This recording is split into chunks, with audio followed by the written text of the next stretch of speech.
Hey guys, Merry Christmas. How are you tonight? Thank you so much for joining me.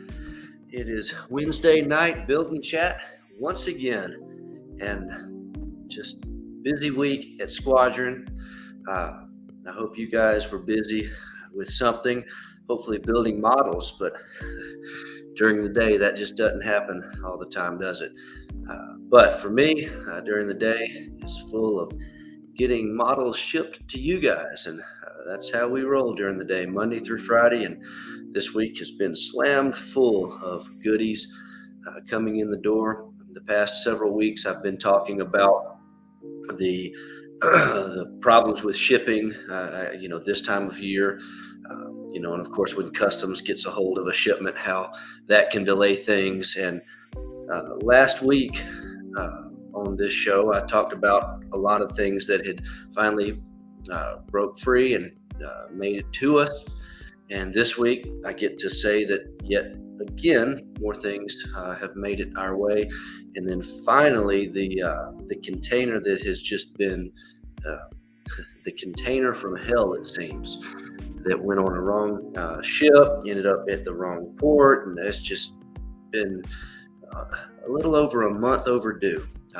This container's got the Magic Factory Corsairs and several other big ticket items, so to speak, that we have been waiting on. And finally, today, the ship finally docked in Savannah. And I hope to get to the shop in the morning and find out that the container has been unloaded from the ship and is getting ready to go on a truck to come to us. I doubt we'll see it tomorrow. There's a slight chance we'll see it Friday, but most likely it'll get unloaded and delivered this weekend, which means we will see it in our warehouse Monday or Tuesday. So, but at long last, finally, all of the pre-orders that were supposed to be under the Christmas tree for all of our customers will finally be here. And better late than never, I guess. But hey, we still have a chance if we can get them all shipped out Monday and Tuesday and Wednesday. We still have a chance to get it under that tree before next weekend. So we'll see what we can do. It's lots of good stuff. The Magic Factory Corsairs, that little all-terrain vehicle from them. If you're into the sci-fi and horror stuff, the X Plus Vampirilla glowing edition, the pink glowing edition, is in there. One of the most exciting things for me is the TVD Devastator in action book that's in that container. Very excited to get those out to you guys. There's a lot of other stuff in there. Oh, the first batch of the new wave of Kitty Hawk kits. These are going to be mostly the helicopters that are in this container, just all sorts of stuff. I started sending invoices out today, so if you've got any of these items on pre-order, you may have got an email from me asking for payment on those, and that's why they're finally here. So we will see how it goes. Let me say hello to everybody that's in the chat tonight. Dennis, hello to you, and Barry, nice to see you guys. And Stuart, nice to see you tonight. And Carlos, hello to you. The update for the week on my model building, which of course has been the Dora railgun and is going to continue being the Dora railgun for a while. This thing is so big, I don't see any reason to. Took me forever just to spread it out and kind of see what's in the box and how I can lay it out. I don't know. I spent half my time searching for parts. This got so many sprues. I don't see any reason to put it up and shelf it and do another project. So I'm gonna finish it. But last week I was close. This week I have finally finished one of the wagons. Now it's still kind of not glued together. It's still, because I have just started. I don't know if you can see it. You can probably see the two different colors of gray. The darker gray, that's the German gray that the entire model will end up being. And then the lighter gray, that's the unpainted plastic. So I had to start painting because as some of these items, or pieces rather, get glued on, I was worried about being able to paint it very good. Like for example, this, the photo etch grate here. This is all photo etch. And I was worried that if I don't paint the plastic parts under there first, that I'd have a hard time doing that afterwards. So I started painting the sub-assemblies, and same thing on this. All the parts, it's just going to be easier. Like this little guy here, he's not connected yet. So painting this kind of stuff, I wanted to get all that painted before putting these top pieces on, because I was worried about getting paint easily. This thing's going out of focus. I was worried about easily getting paint in there. But some of the things that have been up in the air as far as what I was going to modify on this, I'm starting to kind of hone in on what I'm going to modify and what I'm not going to modify. And I'll tell you, my wife and I were talking about this the other night, trying to figure out when I started this, and I'm going to have to go back and look at the dates on my pictures and whatnot, because it feels like I've been working on this forever. And I've got my little setup in our bedroom so we can watch our shows together at night, and she does her thing and I build my model. So I work on it a couple hours every night, and it seems like I've been working on these wagons forever. But if you look at it, I mean, it really does have tons of stuff going on everywhere. And I thought about it last night. I said, this is kind of the same as if I were going to build a 35th scale gondola car or AA car or box car or any other kind of standard railroad, like the trumpeter kits and stuff, the German railroad cars. And then I thought, actually, this is bigger. Those things aren't this long, and it doesn't have this many wheels. So I thought, wow, I'm kind of building a model kit and a half by itself. And by the time, I just broke a piece off. If I can quit doing stuff like that, maybe I can finish the model. But in the next couple of nights, I will have built and completed 4 of these things. So yeah, it's taken forever. I think each one of these, well, not each one, by the time I get done with all 4 of the wagons, it will have eaten up like 20 sprues in this model kit. It's just crazy. It looked way more impressive looking at all the parts on the sprues before it came together. Now that I'm holding it in my hand, it doesn't really look like that much, but I don't know. So the things that I've decided not to modify, we talked about the car should be split in half right in the middle so that these wagons are actually 2 wagons. and that allows it to pivot on the center part.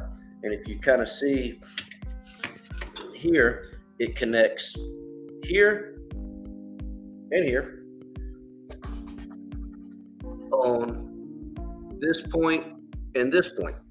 That's where it should swivel and be able to take long curves. Well, I have decided that I am going to display this on a straight rail track, because if I display it on a straight rail track, you would never know by just looking at it that I did not cut those cars into two, and that is in fact one. So that's going to make things way easier just displaying it on a straight track. And then I don't have to worry about building a curved track either and getting it correctly scaled. One of the other things that I am to the point of making the decision on are the wooden, another piece that wasn't glued on yet, the wooden parts back here. So I've seen a lot of people that will replace this plastic part with balsa wood or basswood or whatever, little strips, so that it's real wood. And that looks nice. It really does. But I thought, it's not going to be wood color. It's going to be gray like the rest of it. So I thought, I'm going to save myself some time, use the kit parts, and after it's painted gray, I'll weather it up and scar it up a little bit. You'll never know the difference, or at least I hope not. So that's going to save me some time. So that's really going to allow me to get this thing built sooner than later. Now, one of the modifications that I am making, and this has really, really, really slowed the process down, but it's worth it. So this is these are the handrails around this part of the machine. And I wish I had my little 35th scale figure in here so you could see. These are actually cut down. So I cut these down, and I really wish my camera would stop going out of focus. So I cut these down, and how I did it, I cut it off at the top of the little base platform here. And then from the top, I cut out 10 millimeters off of each stanchion, if that's what we're calling those. And this is one of the kits that I have not cut down yet. You can see how much bigger they are before cutting it down. Now, if you get your ruler out and scale it and stick your 35th scale figure next to those handrails, the top of the rail comes up to his face. Well, I don't know about you, but I've never stood at any handrails where the rail is up here. You lean on it like normal. So I've got it cut down to where that's going to look a lot more realistic with figures standing there. So you can imagine how long that's taking. So I've got this one done. I haven't cut this one down yet because I wanted to be able to show you what one of them looked like without being cut down, but the rest of them I've got done, and I'll probably get this one cut down tonight. But that is the difference in the size. So it's a pretty significant difference, but it looks way better in my opinion. And I think the end result is going to be pretty good. So we'll see. Dennis, thank you for that. This kit does have some pretty good detail. I'm kind of happy with it because of how big the parts were. I was worried that it might be kind of not a bathtub toy, but maybe close to it. But they did a pretty good job. And, I've heard a lot of people building this kit talk about the plastic that the company SORART used on it is a different type of plastic, and that you have to use special glues to build it. It might be a different kind of plastic, different than what, I'm not sure what they're referring to. It sure feels a lot stiffer and harder and heavier, but that's mostly due to the wall thicknesses on this thing are huge compared to your standard 35th scale Sherman or Tiger or whatever. So I mean, it's a big chunk. But as far as using a different glue, so far I have used nothing but Tamiya thin cement, with the exception of the photo etch. Obviously, I use super glue for the photo etch and for attaching the plastic rails to the photo etch. But all the plastic to plastic, Tamiya thin cement works like a charm every time. Just like that's pretty much my go-to glue. So just wanted to throw that out there. Let's see, Stuart, do you have tracks? Yes, the kit actually includes tracks, and they're pretty nice because they're aluminum. The display base that they give you to display it on is pretty big, and it comes with all the real stuff, the gravel and everything, and then it's got aluminum tracks that you can install there. I don't know. I'm definitely going to use the aluminum rails. They're very nice. And actually, I want to ask SOAR if they would consider selling the aluminum rails as an aftermarket item, because if I'm going to use it for that, I'd like to use it for my entire diorama scene that I'm going to make. But the rocks that are molded into the plastic for the display base, I don't know for sure if I'm going to keep those or if I'm going to try to figure out how to grind those down and replace it. And I only say they look nice. And if I was only going to display the Dora on the display base that came with the kit, I would paint the rocks and everything would be fine. But my plan is to build this into a little scene. I don't know how big or how small yet, but at minimum, I want to put one more rail in front of it because two, because the real Dora, it was not actually a rail gun. It didn't get hauled across the country to go fight. It actually was broken down, and it was transported to the area where it's going to be used. It was transported on several train cars, 20 something, I think. And when they got there, they had to build the special track because the Dora doesn't use a regular rail. They had to build the track for the Dora, and then they had another rail on both sides for the cranes. They had two cranes that were set up in place to assemble the gun, and then they had another railway. I can't remember if they had another one on both sides, but they at least had it on one or the other side, and that's where all of the train cars came to bring the parts.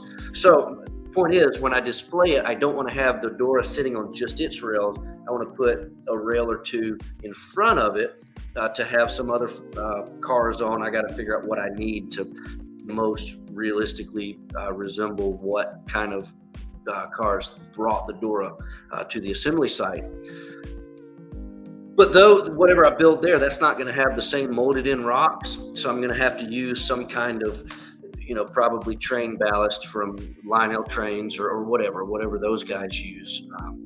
And I want whatever I use for that to match the ballast that is where the Dora is sitting. So whatever I decide on, I'm probably going to end up redoing that. I don't know how that's going to work out yet. I have got a lot of other plastic to glue before I get to that point.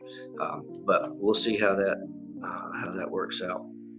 But I'm excited about it. It's a huge kit. I've always liked this machine, this gun, and I've built the 72 scale version from Hobby Boss a few years back, and that was a lot of fun.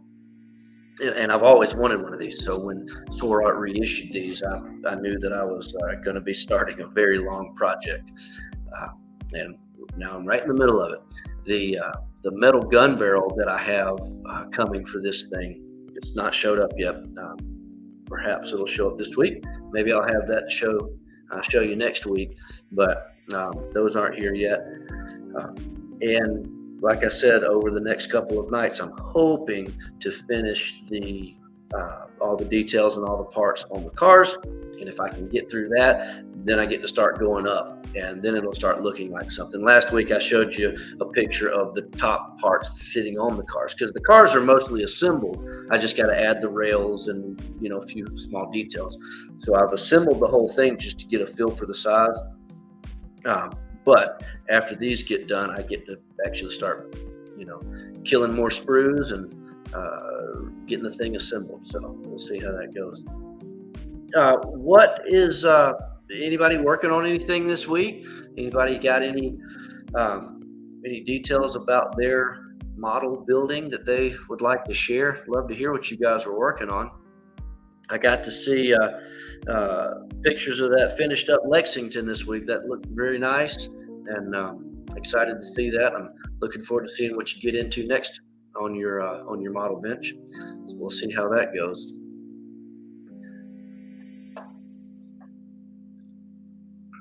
All right. As far as next week, we will. I'm planning on being here next week. It is the Wednesday night before Christmas, so if anything comes up, I'll be sure to post something on the channel letting you know I won't be here. But as it stands right now, I intend on being here, and we'll see how much more progress I get done on this door. And I mean, if you've got any progress on your models, I'd love to check it out and see what you got going. If you've got any of these new kits that are coming in this week on order, be looking for those invoices in your inbox. Get those orders paid for, and we will have all this stuff finally out hopefully by this time next week. So working on a scratch built 200 scale eagle bow. Well, that'll be interesting. Yeah, you'll have to keep us up to date on how that goes. That'll be sounds like a fun project. How far along in the project are you so far?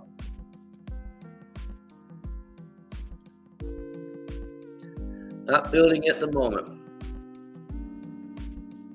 Well, that's at least you got a lot of good stuff to look at, Dennis. So you're an ocean liner guy. What are you hoping to build next? Do you have one kind of that you're thinking of getting in the queue to get going? There's been a lot of good ocean liner kits throughout the years. Not very many of them available right now. I'd be interested to know what you've got. Okay, well that's good. Do you get into? I mean, if you're in ocean liners, I'm assuming that you've built a Titanic or 10. What's your next project going to be? I'd like to know. Okay. Well, that'll be good. Hopefully you'll get a lot of progress on that soon and have something to show us. That'll be great.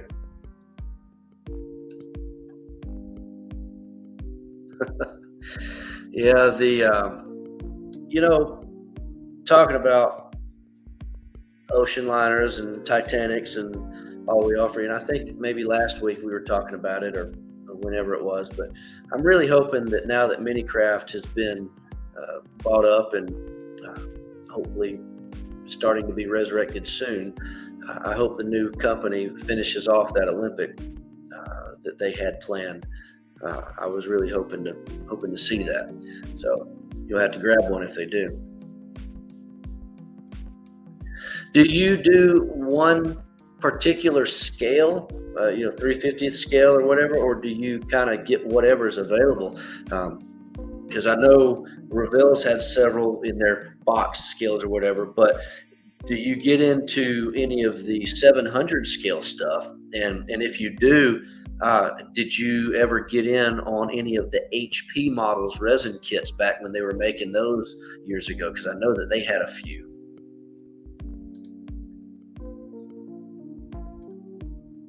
Yeah, and Combrig is, like you say, teasing with some. Okay, you got them all. Good. Yeah, those were interesting kits for sure.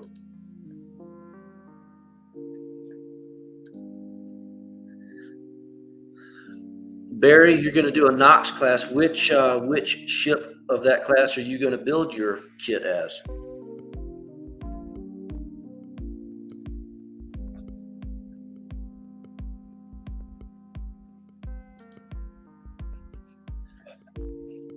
Carlos, so your deck tractors are you doing like a large scale, like that is the model, or are you working on accessories that are perhaps going to go on an aircraft carrier?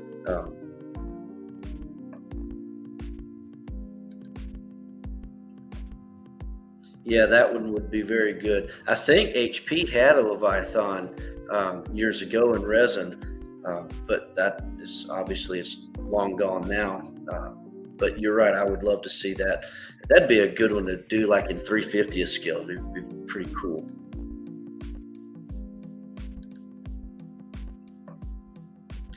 Yeah, I have seen a lot. We actually were working on an SS United States resin kit, and in doing all the research for that, we found several 3D print files to download, and they look pretty nice. But if we do it, I want to do a full, kind of like we did. I don't know if you ever got one of our Normandy kits, but if we do a United States, which I would love to do, I want to do it as a full kit with photo etch and brass masks and the whole 9 yards.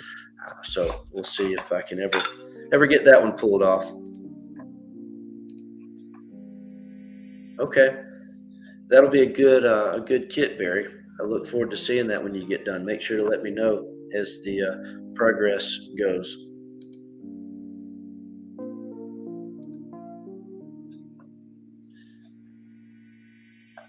Yeah, it's when we did the Normandy year, it's been years now. Doing the United States was always something that I wanted to do. Um, we went to one of the IPMS Nationals years ago up wherever it was, and we drove by and got to see the United States sitting there. It's a very, very interesting thing. You turn the corner and boom, there it is, rusting away. Um, and I know a lot of potential work might happen on that, and hopefully it'll continue to float forever. But that when we saw it, it was probably that was probably close to 10 years ago now. But anyway, after seeing that and after getting the Normandy out and enjoying getting that produced, we've always talked about doing the United States. So perhaps we'll get it done at some point. Yeah, I'm. It's funny you mentioned that. So the only reason that we haven't got it back out yet is because the original master that we had, it's destroyed. It's no good. And actually, I don't even have it anymore. It was in such bad shape we got rid of it. But we wanted to 3D print a new master for a few reasons. First of all, because I have to, because the original one's no good. And second of all, 3D printers have come a long way in 10 years since we first put that out. And but that original one, we had to do it in pieces and then sand it and put it together and make the master perfect, because back then 3D printer that could do one in one piece, it's not that it didn't exist, but we just didn't have one. And just last week, I finally got a one of these new. We've had 3D printers for the last couple of years now, doing our Blue Ridge models, accessories, and things. But it was kind of I don't know, kind of an afterthought, I guess you could say. And just last week, we had ordered one of these new big production style printers, 8K and all that, and a huge build plate. And it just came in. I mean, we can shoot. You can almost print the thing in 350th scale. Maybe not in one piece, maybe two, but 700 scale, we can absolutely print it in one piece. And this time around, when we get it done, I want to, the original one, you could build it as waterline, or you could attach the lower hull to it and build it as a full hull. So this time with the 3D printing, I want to do it both ways. If you want a full hull, you buy a full hull and you don't have to seam it together and fix the seam.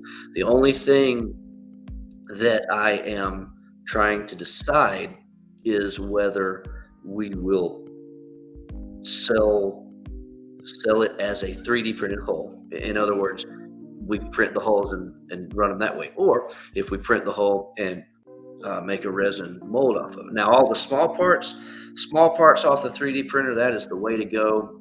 That's how all the accessories you buy now. There is no sense in resin casting those small things. The quality off the printers for those fine details is amazing.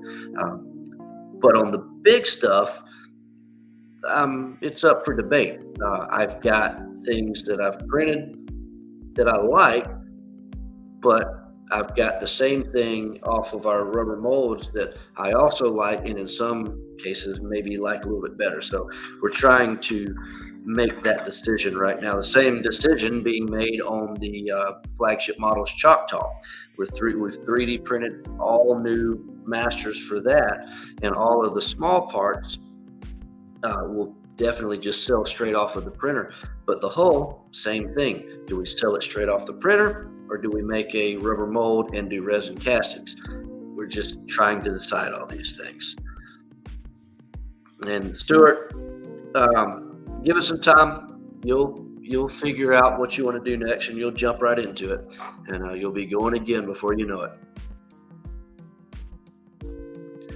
And Dennis, all right, that is a very interesting question. So, since you're an ocean liner guy, perhaps you can give me some insight on this. If you've got a contact, I would love if you could email me the contact. I have been trying for years to contact somebody that knows something that we could talk with about this thing, because the Normandy model, that model is we actually have that licensed through French Lines, or whoever it is over there that owns that now, and because that's the trademarked thing or whatever. And one of my, not a concern I guess, but a question is there anything I need to do that would be the right thing to do concerning the United States model, whether I can or can't, whether can I help the conservation of the ship somehow. I don't know. I've been trying to, every time I try to contact them, I get nowhere, or I get somebody that doesn't seem to know anything. I just don't feel like I've gotten to the right guy yet. So if you've got any contacts, I would love to get that information from you.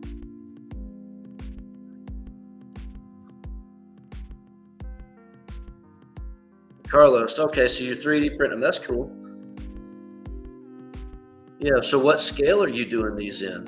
If you're gonna stick them next to the Hornets, that'll be very cool. I'm assuming you're talking about 72 or 48 scale, maybe, or 32 scale. That'd be impressive. That'd be awesome.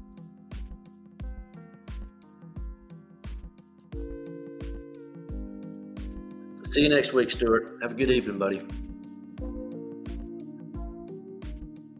Okay, yeah, that'll be great, Dennis. I'd appreciate, just email me that information sometime, and that'll be good to have. 48 scale. That sounds good. That'll be pretty cool. Hello, nice to see you tonight. Oh man, so anybody else got anything they want to talk about? Last week we went a little long. This week we can go a little short. It all averages out in the end. Some weeks we'll have a little bit more to talk about than others, but it's always a good time seeing everybody. That's about all I got. If y'all don't have anything else, I guess we'll go ahead and wrap this up and call it a night. And I'll get back to the warehouse in the morning, get you guys some more stuff shipped out. As always, let me know if there's anything I can ever do to help you. You can call me, you can email me, or you can check with me here next week on Wednesday night. But y'all take it easy, and until next time, build a lot of models. Y'all have a good evening. Thank you so much for joining me tonight.